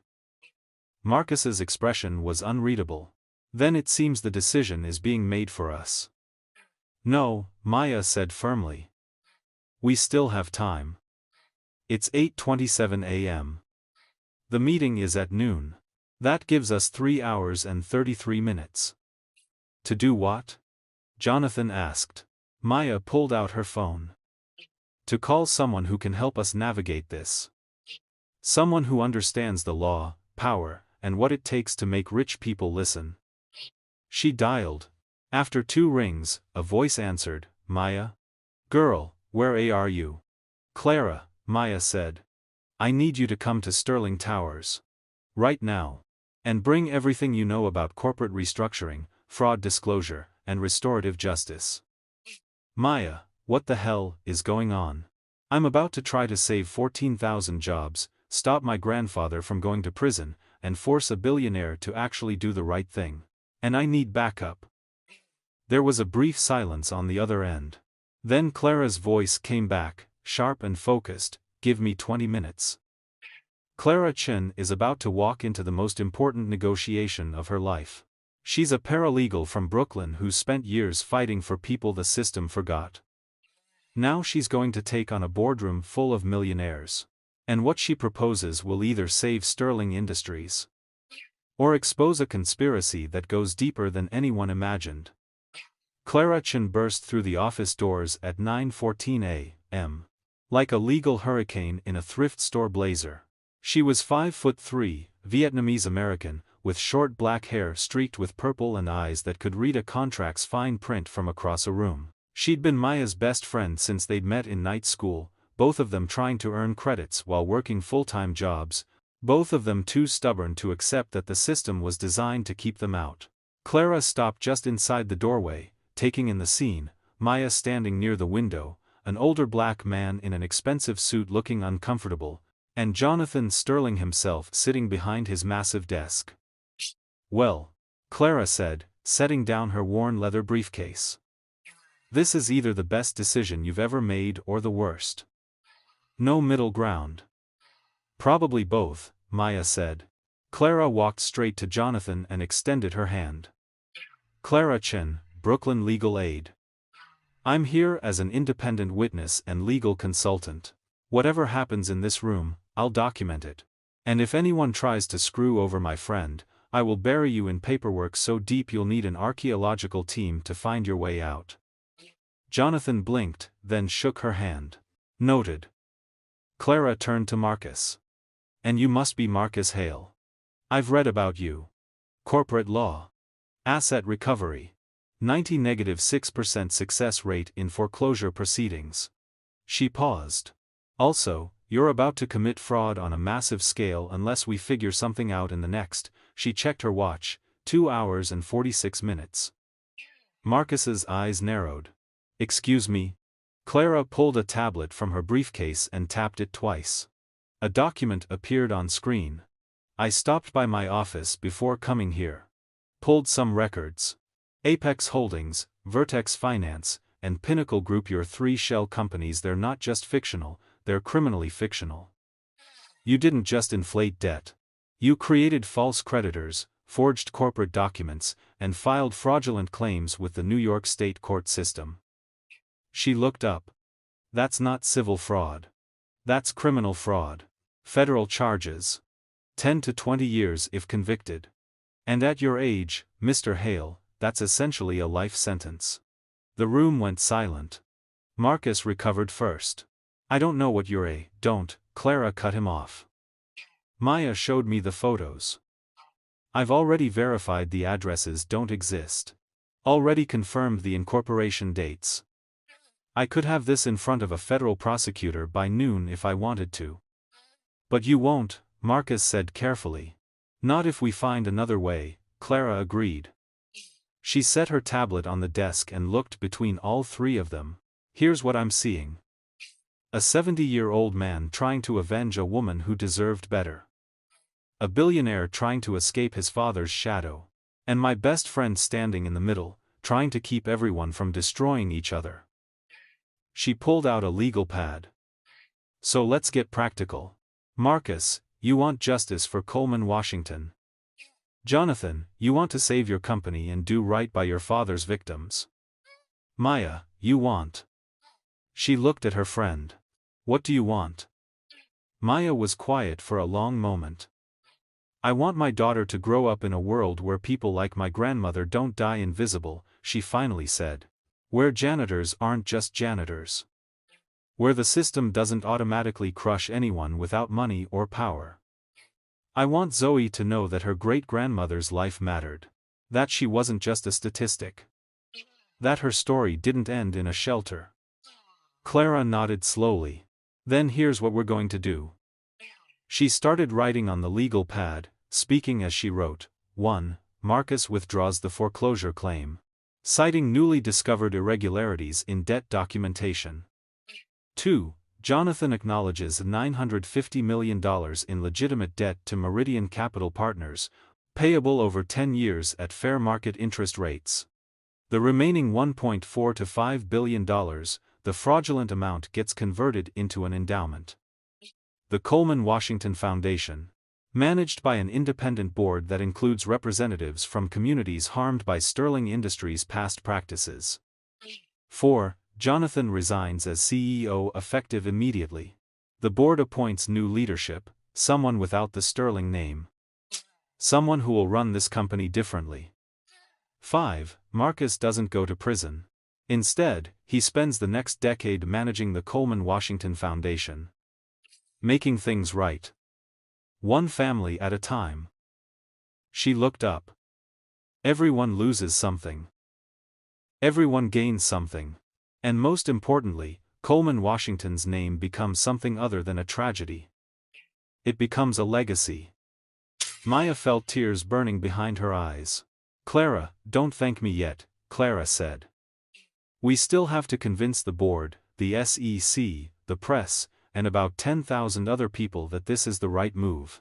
And we have. She checked her phone. 2 hours and 39 minutes to make it happen.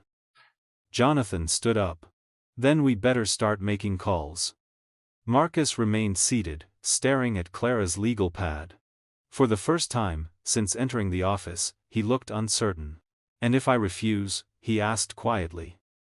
Clara met his eyes. Then Maya releases the photos to the FBI. You go to federal prison. Jonathan declares bankruptcy. 14,000 people lose their jobs. And Coleman Washington's legacy becomes a footnote in a fraud case instead of a foundation that changes lives. She leaned forward. Is that the story you want told about the woman you loved? Marcus looked at Maya. Really looked at her. And for the first time, she saw her grandmother in his eyes. The same exhaustion, the same weight of carrying too much for too long. No, it's not. Then we have a deal. Clara asked. Marcus stood slowly. He walked to Maya and stopped in front of her. I don't deserve your forgiveness, he said. I don't even deserve this chance. But if you're willing to give it to me, I'll spend whatever time I have left making sure Coleman's name means something. Maya extended her hand. Marcus shook it. And in that moment, 3 generations of pain began to heal. The deal is made. But Victoria Sterling doesn't know about it yet. And in 2 hours and 35 minutes, she's going to walk into a boardroom, expecting to remove her father. Instead, she's about to learn the truth about the grandfather she idolized. And that truth will either destroy her or set her free.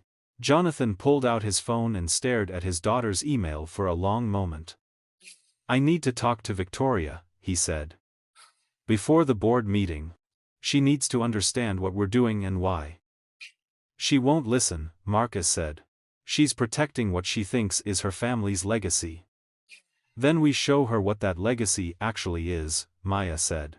20 minutes later, they stood outside Victoria Sterling's office on the 85th floor.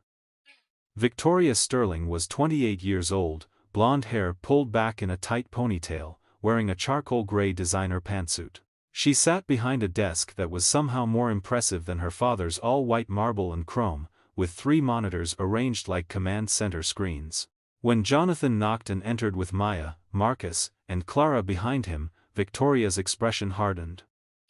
So you brought her, Victoria said, looking at Maya. The woman trying to destroy my family. I'm trying to save your family. Maya corrected. From itself. You don't know anything about my family. I know your grandfather destroyed mine, Maya said. I know he ruined 23 women's lives. I know your father spent 15 years trying to bury that truth instead of facing it. And I know you're about to repeat the same pattern. Protect the reputation, ignore the harm, pretend the past doesn't matter. The past doesn't matter, Victoria said coldly. Only the future does. And the future of Sterling Industries is what I'm fighting for. Marcus stepped forward. The future is built on the past, Victoria. Whether you acknowledge it or not. Victoria's eyes flicked to him. Marcus Hale. The man blackmailing my father. The man your grandfather destroyed, Marcus corrected. Along with the woman I loved. Your grandfather gave me a choice. Abandon my family or lose everything. I made the coward's choice. And I've spent 40 years regretting it. And now you want my father to pay for it. No, Marcus said. I want your father to break a cycle. To do what I didn't have the courage to do, stand up to a system that protects power at the expense of people. Victoria laughed, a harsh, empty sound. You want him to commit corporate suicide. To publicly admit our family's crimes. To destroy our reputation so you can feel like justice was served. I want him to tell the truth, Marcus said simply. The truth will destroy us. Then you were already destroyed, Maya said. You just didn't know it yet. Victoria turned to her father, who'd been silent through the entire exchange. Dad. Tell them this is insane. Jonathan met his daughter's eyes. I've already signed my resignation letter. Victoria's face went pale. You what? I'm stepping down as CEO. Effective immediately. The board will appoint new leadership, someone who isn't carrying the Sterling name like a curse. You can't, I already have. Jonathan said gently. And I'm asking you not to fight it. To let this happen. To let us build something better. Better? Victoria's voice cracked. You think destroying everything grandfather and you built is better? You think humiliating our family in public is better? Jonathan walked to his daughter's desk and placed the worn folder in front of her, the one containing photos of the 23 women. Open it, he said quietly.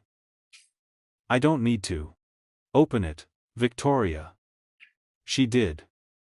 Slowly. Her eyes scanned the first page. Then the second. Her expression shifted from anger to confusion to something that looked like horror. These women, Jonathan said. Coleman Washington. Denise Freeman. Patricia Morales. 23 lives destroyed by your grandfather. And I've spent 15 years knowing about it and doing the bare minimum to make it right. That's the legacy you're fighting to protect. Victoria's hands trembled as she flipped through more pages. Why didn't you tell me? Because I was ashamed, Jonathan admitted. Because I thought if I could just be better than him, if I could run the company more ethically, it would somehow erase what he did. But it didn't. It just buried it deeper. Victoria looked up at Maya. And your grandmother is in here? Maya nodded. Page 7. Victoria found the page. Stared at the photograph of young Coleman Washington in her yellow dress. She looks happy, Victoria whispered. She was, Marcus said, his voice breaking. Before your grandfather destroyed her. Before I abandoned her. Before the world taught her that happiness wasn't meant for people like her. Victoria closed the folder. Her jaw was tight, but Maya could see tears forming in her eyes. So what do you want from me? Victoria asked. My blessing? My approval? Your help, Maya said.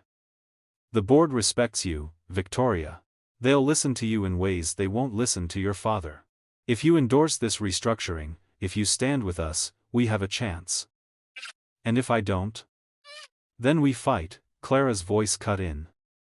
Clara's voice cut in. We release everything to the press. The SEC investigates. Marcus goes to prison. Your father's resignation becomes a scandal instead of a choice. And Sterling Industries collapses under the weight of litigation and public outrage. Everyone loses. Victoria looked between all of them. You're asking me to betray my grandfather's memory. No, Maya said gently. We're asking you to be better than him. To choose truth over reputation. To build a legacy worth inheriting. Victoria stood and walked to her window. Staring out at the Manhattan skyline. For a long moment, no one spoke. Then she turned around. What's the board meeting plan? Victoria Sterling just made the hardest choice of her life. But the real battle is about to begin. In 90 minutes, 12 board members will vote on whether to save Sterling Industries or let it burn. And what happens in that boardroom will determine whether justice or greed wins. The Sterling Industries boardroom occupied the entire 88th floor, a cathedral of wealth and power with a table long enough to seat 20 people and windows that offered a 360-degree view of Manhattan. By 11:47 a.m. all 12 board members had arrived.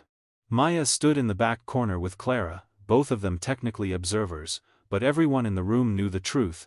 This meeting would determine whether justice or revenge won the day. The board members were exactly what Maya expected: 8 white men in their 50s and 60s.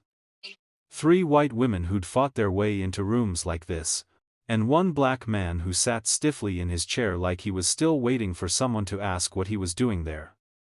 Victoria sat at the head of the table, having called the emergency meeting. Jonathan sat to her right. Marcus was positioned near the door, technically present as legal counsel for Meridian Capital Partners. Victoria stood. Thank you all for coming on such short notice. I know this is unusual, but we're facing a situation that requires immediate action. She pulled up a presentation on the wall-mounted screens. The first slide read, Sterling Industries, a choice between legacy and truth. One of the older board members, Gerald Hastings, who'd worked with Harrison Sterling, directly frowned. Victoria, if this is about your father's resignation, I think we need to discuss. It's about more than his resignation. Victoria interrupted. It's about who we are as a company. Who we've been. And who we want to become.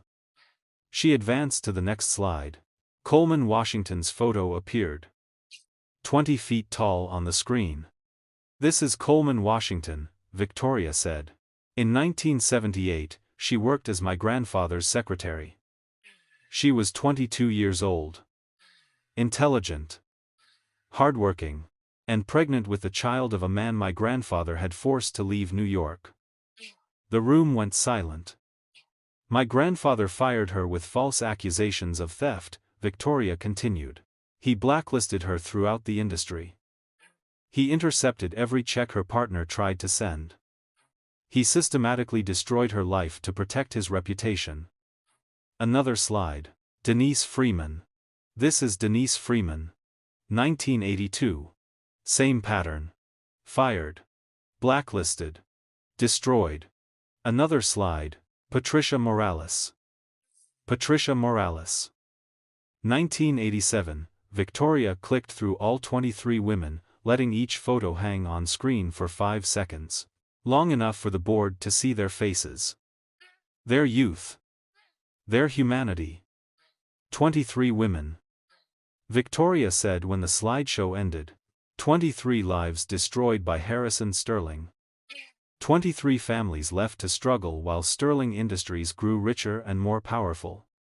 Gerald Hastings stood. Victoria, this is ancient history. Your grandfather's personal failings have nothing to do with. They have everything to do with this company, Victoria cut him off. Because we've spent decades benefiting from his crimes. Building wealth on stolen lives. And pretending it never happened. She advanced to the next slide. The foreclosure notice. Marcus Hale Coleman, Washington's partner, built a legal case to bankrupt Sterling Industries. He created shell companies to inflate our debt. He planned to destroy us the way my grandfather destroyed Coleman. Then we fight him, another board member said. We have lawyers. And he has evidence, Victoria said. Evidence of every crime my grandfather committed.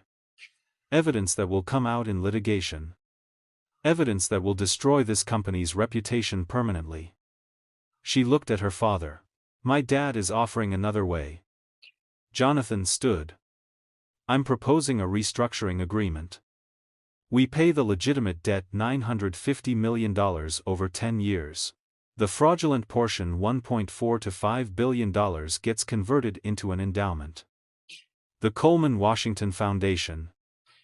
Managed independently. Designed to compensate families harmed by Sterling Industries' past practices. That's insane, Gerald said. We'd be admitting liability, we'd be admitting truth, Jonathan corrected. And taking responsibility. Something this company should have done decades ago. And in return? One of the women, Linda Chen, a hedge fund manager, asked sharply. What do we get? Survival, Clara said from the back of the room.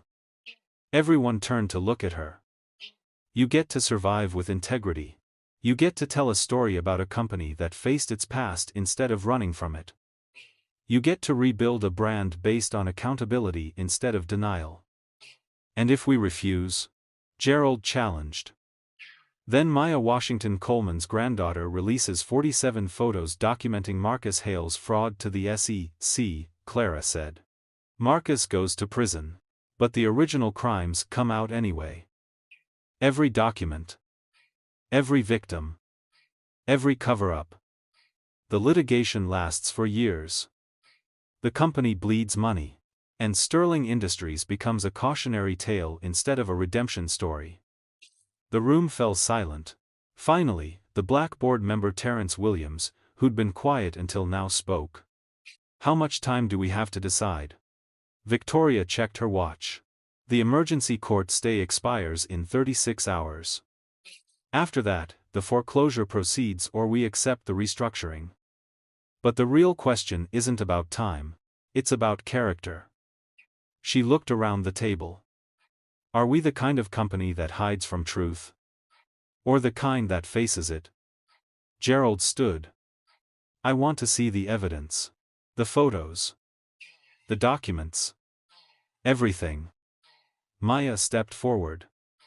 I'll send them to your email. Right now. She pulled out her phone and started forwarding the photos. One by one, the board members' phones began buzzing. For the next 20 minutes, 12 powerful people will scroll through evidence of fraud, corruption, and systematic abuse. And then they'll vote. Not just on money. Not just on liability. But on whether wealth matters more than humanity. The vote is about to begin. For 20 minutes, the board members scrolled through their phones in silence, examining the evidence Maya had sent. The fake company registrations. The non-existent addresses. The incorporation dates that matched too perfectly. The web of shell companies Marcus had built to destroy Jonathan Sterling. And beneath all of it, the human cost. Coleman Washington's employment file.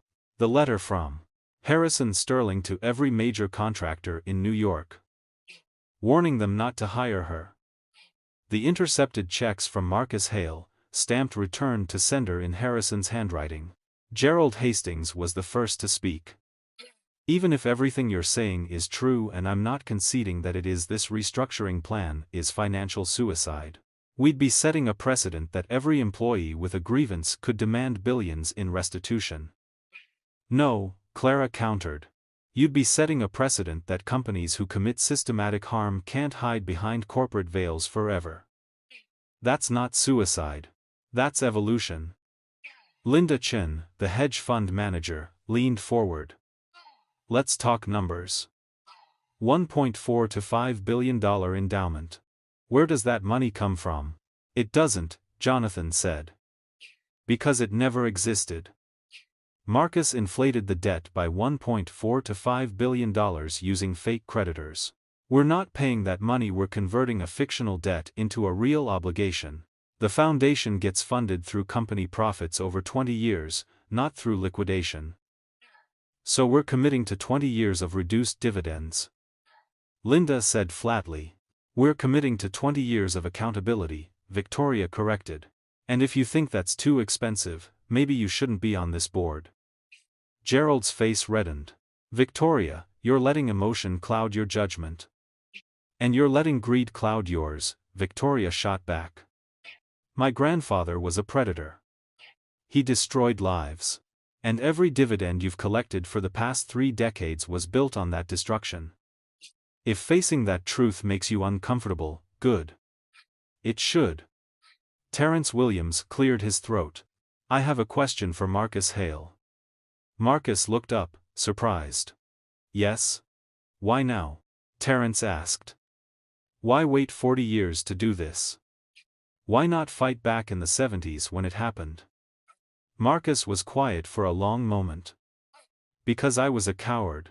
Because I believed Harrison Sterling when he said I'd never win. Because I convinced myself that building wealth and power was the same as building justice. And because by the time I realized I was wrong, Coleman was already dead. And this plan, the foundation, the restructuring, does that give you justice?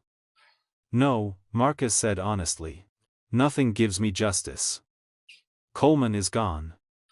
My daughter never knew her father. My granddaughter grew up believing I abandoned them. But maybe. His voice cracked. Maybe it gives Coleman's memory justice. Maybe it means she didn't die for nothing. Terrence nodded slowly. Then he turned to the rest of the board. I'm voting, yes. For the restructuring. For the foundation. For all of it. Gerald stood abruptly. This is insane. I'm calling for a formal vote right now, and I'm voting no.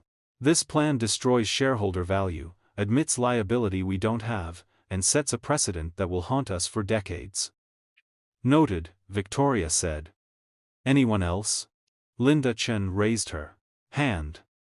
I'm voting, yes. Not because I'm sentimental, but because the alternative years of litigation, media exposure, SEC investigations will cost us more than $1.4 to $5 billion. This is damage control disguised as morality. I'll take it. One by one, the other board members voted. Yes. No. Yes. Yes. No. Yes. Maya stopped counting after the 7th yes. They had the majority. Victoria looked at her father. The restructuring is approved.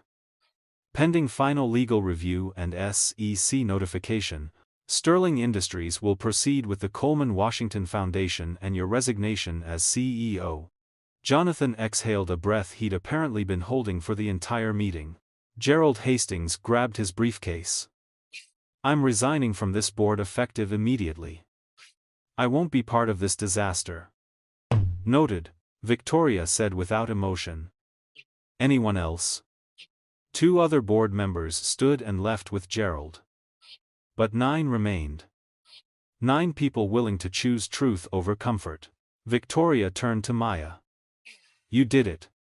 You actually did it. Maya looked at Marcus, then at Jonathan, then at the photo of her grandmother still displayed on the screen.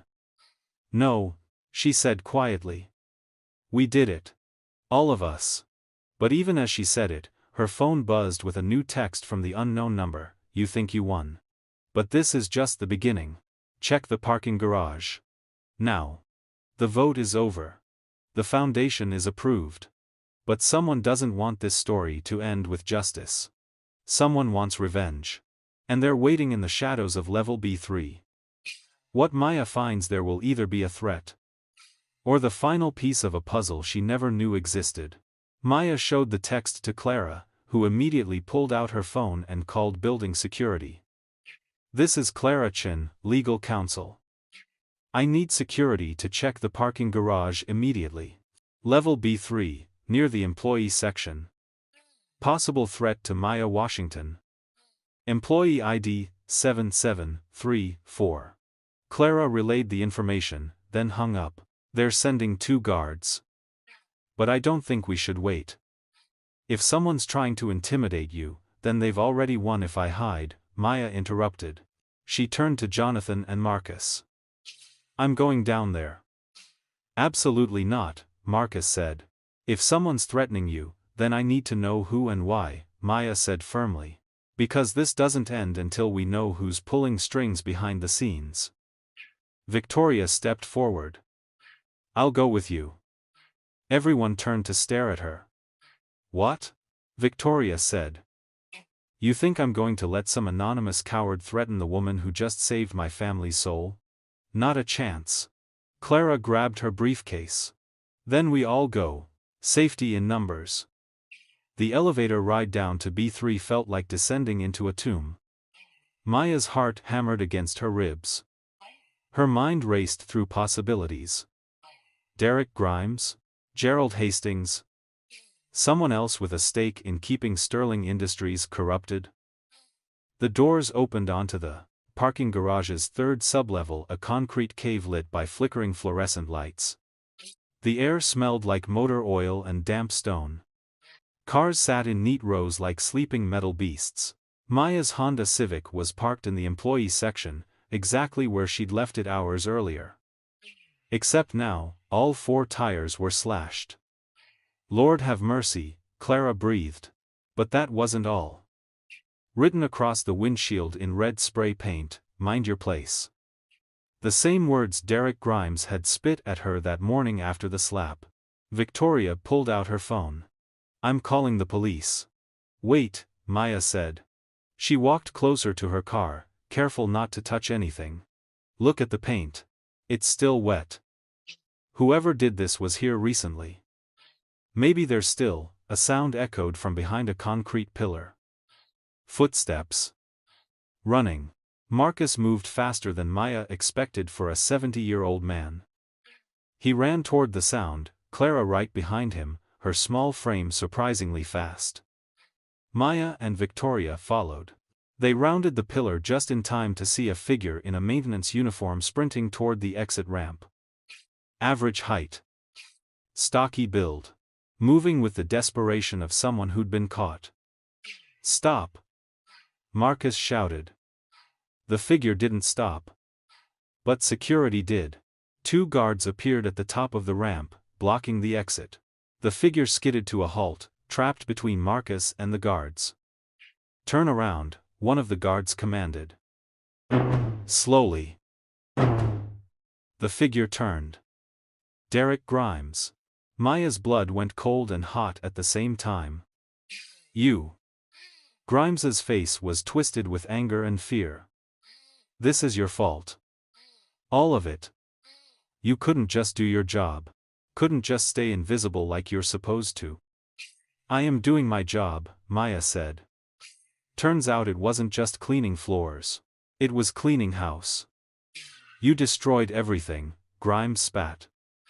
I've worked for Sterling Industries for 18 years. 18 years of loyalty. And now because of you, the company's falling apart. Board members resigning. The CEO stepping down. My pension is going to, your pension is fine. Victoria interrupted coldly.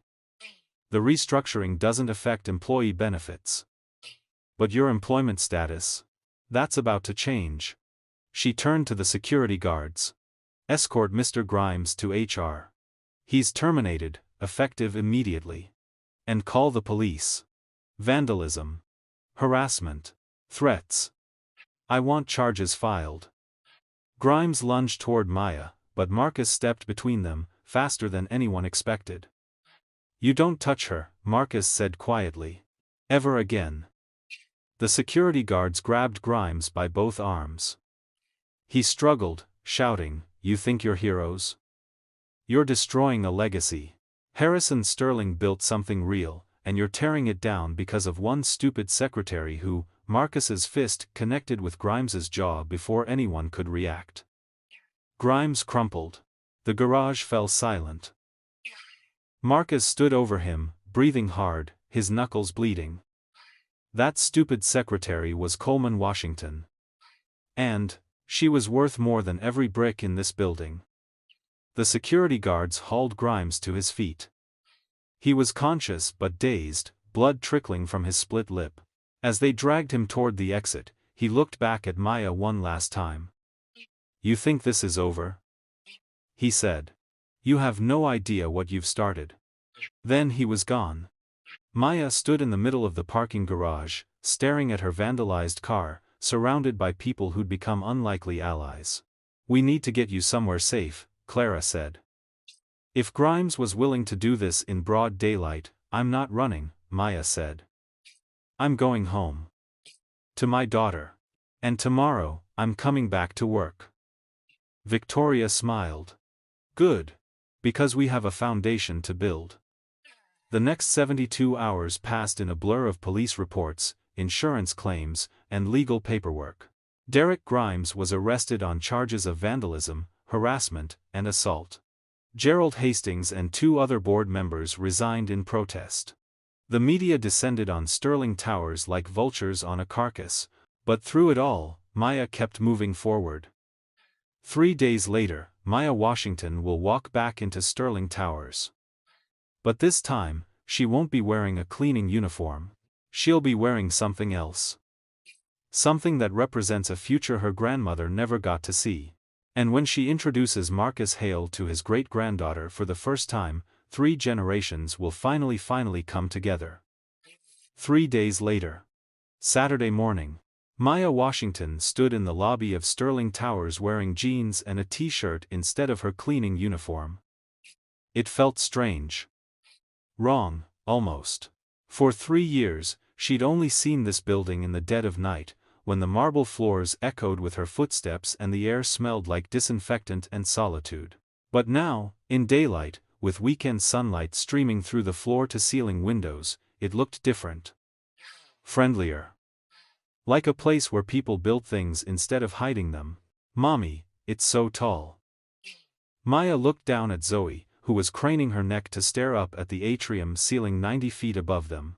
Her daughter wore her favorite purple dress and light-up sneakers, and her hair was pulled into 2 puffs that bounced when she moved. It is tall, Maya agreed. 88 floors.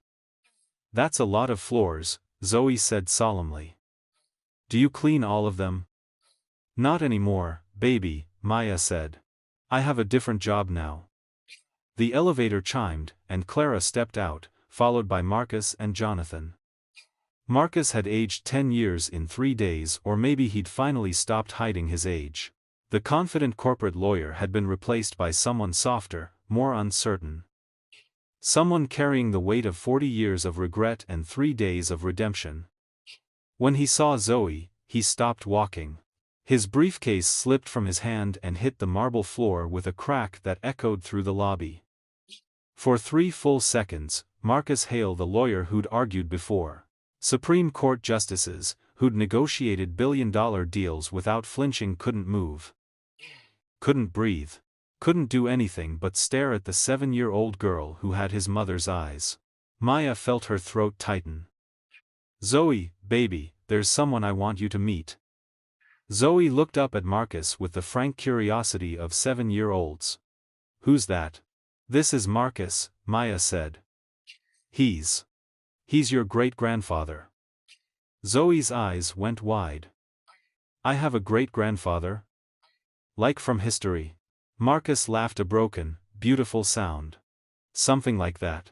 He knelt down slowly, his knees creaking. Up close, Maya could see tears forming in his eyes. "You look just like her," he whispered. "Just like Coleman." "Coleman was my great-grandma," Zoe said proudly. "Mommy told me about her. She was brave and smart and people weren't nice to her, but she kept going anyway." "That's right," Marcus said, his voice cracking. "She was the bravest person I ever knew." "Did you know her?" "I did. I loved her very much." "Then why didn't you stay with her?" Zoe asked with the brutal honesty of childhood. Marcus closed his eyes. "Because I was scared. And I made a mistake I can never fix, but maybe." He looked up at Maya. "Maybe I can do better now. If you'll let me." Maya felt tears burning in her eyes, but she nodded. Zoe studied Marcus for a long moment. Then she reached into her backpack and pulled out a drawing crayon on construction paper, showing a stick figure family holding hands. "I made this for you," she said, handing it to Marcus. "Mommy said you might be sad because great-grandma Coleman died before you could say sorry. So I drew us all together. See? That's you, and that's me, and that's Mommy, and that's great-grandma Coleman watching from the clouds." Marcus took the drawing with shaking hands. He stared at it for a long moment, and then he did something Maya never expected, he wept. Not quiet tears. Full, body-shaking sobs. 40 years of grief pouring out in the lobby of Sterling Towers while a 7-year-old girl patted his shoulder and said, "It's okay. Mommy cries sometimes too." An hour later, they all sat in the conference room on the 87th floor, the same room where the board had voted 3 days earlier. But now the table was covered with architectural plans, budget spreadsheets, and legal documents. The Coleman Washington Foundation was taking shape. Jonathan had kept his word. He'd resigned as CEO. The board had appointed Linda Chen as interim leader while they searched for a permanent replacement. The restructuring agreement had been filed. The SEC was reviewing everything, but early signs suggested they'd approve. And the media coverage had been mixed. Wall Street Journal, Sterling Industries' radical reckoning. Can accountability replace profit? New York Times. From janitor to architect, how one woman exposed decades of corporate abuse. Fox Business, woke takeover at Sterling Industries, family empire, crumbles under progressive pressure. Maya had read them all. Some made her angry. Some made her proud. Most just made her tired. But none of them changed what mattered. The foundation was real. The money was real. And Coleman Washington's name would be remembered as something other than a tragedy. First order of business, Victoria said, pulling up a document on screen. Foundation board appointments. We need 5 independent members. No, Sterling. Family.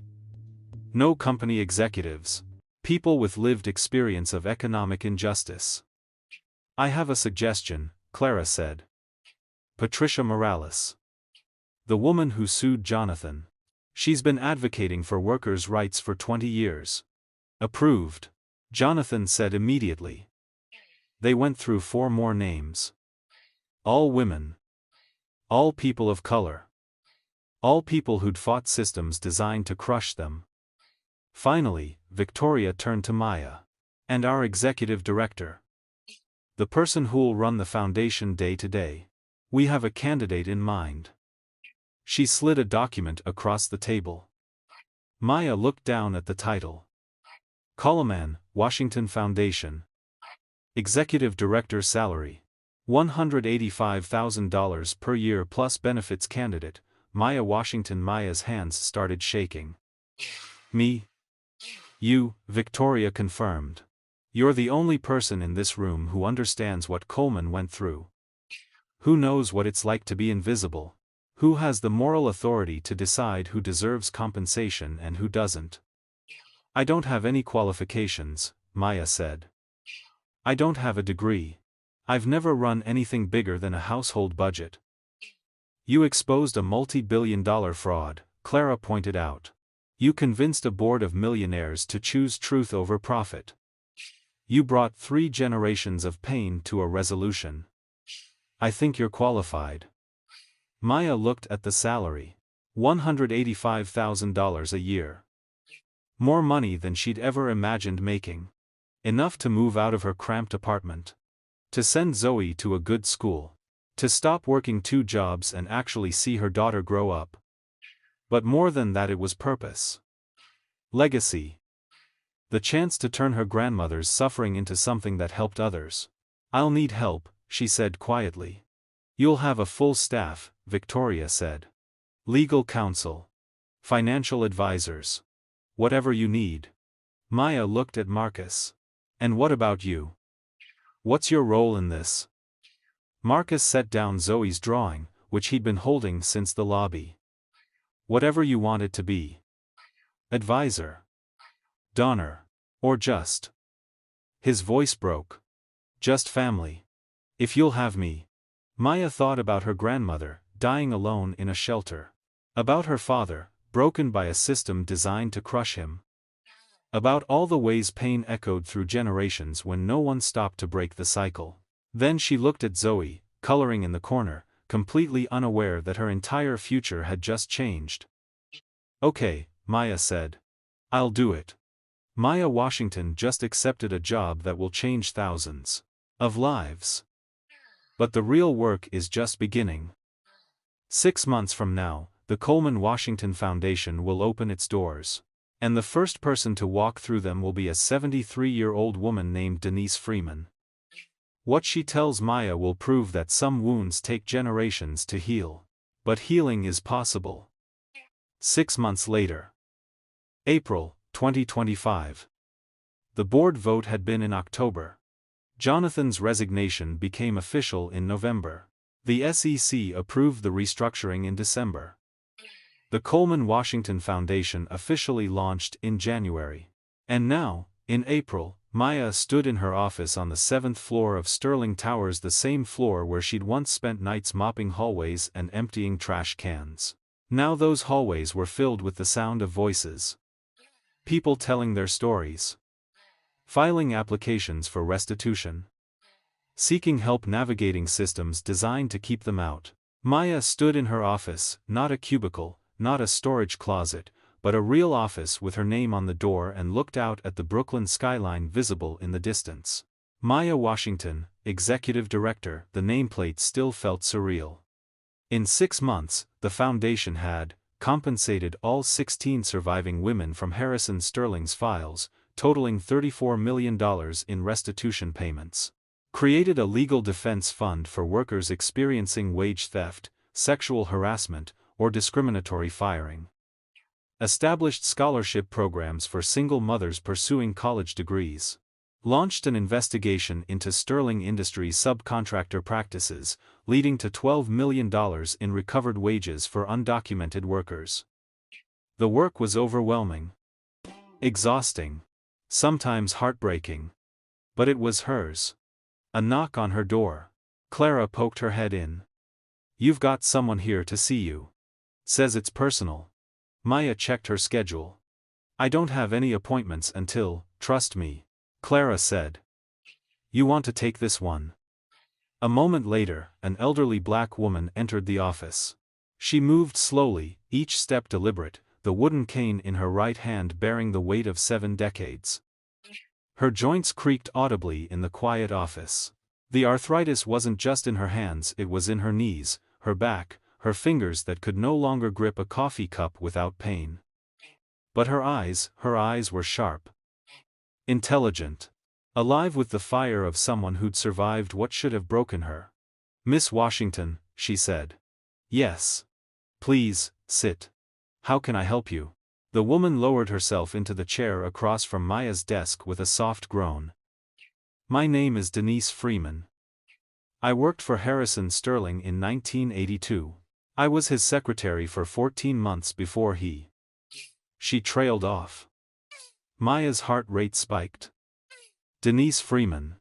Number 8 on the list. He fired you with false accusations," Maya finished gently. Denise nodded. "Blacklisted me. I couldn't get hired anywhere. Respectable after that. Spent 30 years cleaning houses. Raised 3 kids on tips and prayer. 2 of them made it through college. One's a teacher now. The other's a nurse. But me?" She gestured to herself with a trembling hand. "I'm 73 years old, living on $800 a month. Social Security, and I got arthritis so bad I can barely open jars." "I'm so sorry," Maya said. "You shouldn't have had to." "I got your letter," Denise interrupted.